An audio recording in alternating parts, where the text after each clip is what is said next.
In an extraordinary interview tonight, Prince Harry has spoken candidly about the breakdown of his relationship with his father and other members of the royal family. He says his father doesn't speak to him, but added he would love a reconciliation. The Prince gave an exclusive interview to the BBC hours after he lost his legal challenge about the level of security he receives when he's in the UK. His protection, funded by the taxpayer, was downgraded in 2020 after he stopped being a working royal. Prince Harry called today's court ruling an old-fashioned establishment stitch-up. Tonight, Buckingham Palace said all the issues had been examined meticulously by the courts. Prince Harry has been speaking to our North America correspondent, Neda Tawfiq, in California. Hello, Prince Harry. Shortly after hearing the court's legal judgment, a devastated Prince Harry sat down for what was an emotional and candid interview. I started by asking him how he was feeling. Pretty gutted about the decision. We thought it was going to go our way, but it certainly has proven that there was no way to win this through the courts. Wish someone had told me that beforehand. The decision has been a surprise as well as not a surprise. For the time being, it's impossible for me to take my family back to the UK. I can't see a world in which I would be bringing my wife and children back to the UK at this point. And the things that they're going to miss is, well, everything. You know, I love my country. I always have done, despite what some people in that country have done. So, you know, I miss the UK. I miss parts of the UK, of course I do. And I think that it's really quite sad that I won't be able to show, you know, my children my homeland. Do you want the court battle to continue? Do you want to try to see this get to the Supreme Court? I don't want any battles to continue. There is way too much suffering and way too much conflict in the world. At the heart of it is a family dispute. And it makes me really, really sad that we're sitting here today, 5 years later, where a decision that was made, most likely, in fact I know, to keep us under the roof. But then once they realised that that wasn't going to work, once they realised that, you know, myself, my wife and our kids are happier outside of the institution, then please just look at the facts. Look at the risks, look at the threat, look at the impact that if anything was to happen to me, my wife or my father's grandchildren, if anything was to happen to them, look where the responsibility lies, you know. So, you know, there's a duty of care that has been completely thrown out the window, and that doesn't feel great. You know, whether we agree or disagree, and there's a lot we agree on, there's a lot that we disagree on. But that aside, where is the duty of care? Because, as I said, life is precious, and it is very clear that from 2020, because I was no longer allowed an official role, and because I decided to remove myself eventually from the institution, that my life got devalued from the highest score to the lowest score overnight. And you reject that it has nothing to do with the fact that you're no longer a working royal? Whether I have an official role or not is irrelevant to the threats, risks and impact on the reputation of the UK if something was to happen. And again, that is proven by all of the examples that exist out there. So for me, having an official role was conditional on keeping security.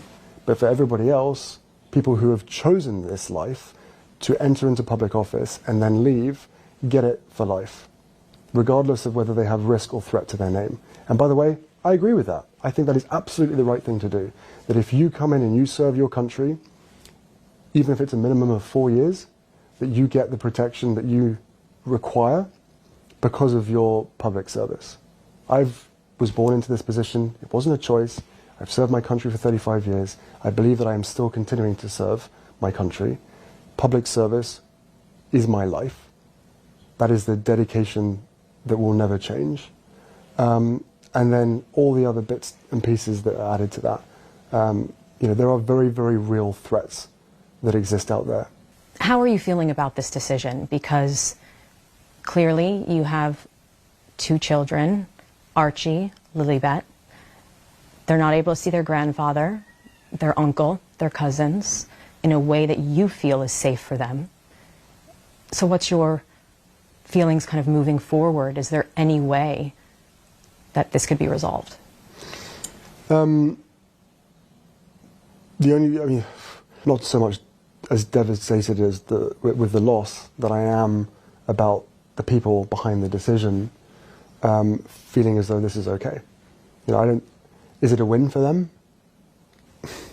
Is it a win that, you know, that I don't get the protection that the threats and risks and impact say that I should?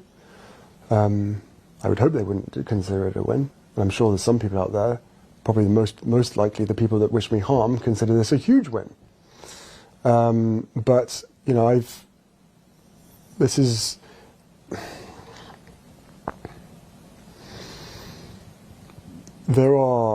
there have been so many disagreements, differences between me and some of my family.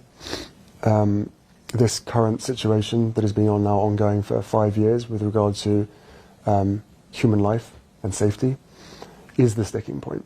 It is the only thing that's left. Of course, some members of my family will never forgive me for writing a book. Of course, they will never forgive me for lots of things. But, you know, there is. I would love reconciliation with my family. You know, there's no point in continuing to fight anymore. As I said, life is precious. I don't know how much longer my father has. You know, he won't speak to me because of this security stuff. But it would be nice to reconcile. I mean, there are things that have happened that I can now forgive. I have moved past that. I can forgive my family's involvement, my father's, my brother, and my stepmother. I can forgive the press to a large extent as well for so many things that have happened. What I'm struggling to forgive, and what I will probably always struggle to forgive, is that a decision that was made in 2020 that affects my every single day. Well, let's talk to our royal correspondent, Sarah Campbell. What response has there been to this from Buckingham Palace, Sarah? Yeah, I mean, really, the palace response couldn't be clearer. Let's just read that sentence out again. They say that all of these issues have been examined repeatedly and meticulously by the courts with the same conclusion reached on each occasion. And this has been a long legal process. You'll remember this was an appeal Harry had already lost at the High Court. Useful to hear some of the words that were said in court today. In the ruling, it was said that Prince Harry had made powerful arguments about the level of threat he and his family face, but that his sense of grievance did not translate into a legal argument, and hence that appeal was dismissed. So as frustrated as Harry is with the process, this is some of the country's most senior judges again finding that the decisions that relate to his security were taken properly and took into account the fact that he was stepping back from royal duties and choosing to live overseas. The other factor that comes through in the interview, could the King, the head of state, as Prince Harry alludes to in the interview, could he have got involved? Could he have used his influence on his son's behalf? Well, the counter-argument to that is that it would be constitutionally very difficult while this was being considered by the government and by the courts.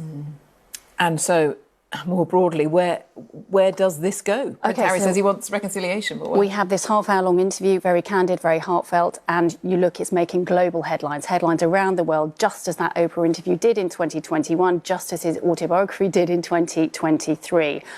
And part of that is because what it says also about the state of relations within the royal family. If anyone had any question about the relationship between him and particularly his father and whether those rifts had been healed, that interview seems to answer those questions. He says he wants reconciliation, but that his father won't speak to him. And this line stood out to me. He said that he doesn't know how long his father has left, but he makes it clear that until the security situation is resolved in a way that he wants it to be resolved, he's not going to bring his wife and children back to the UK, the King's grandchildren.单连关注，点赞也行。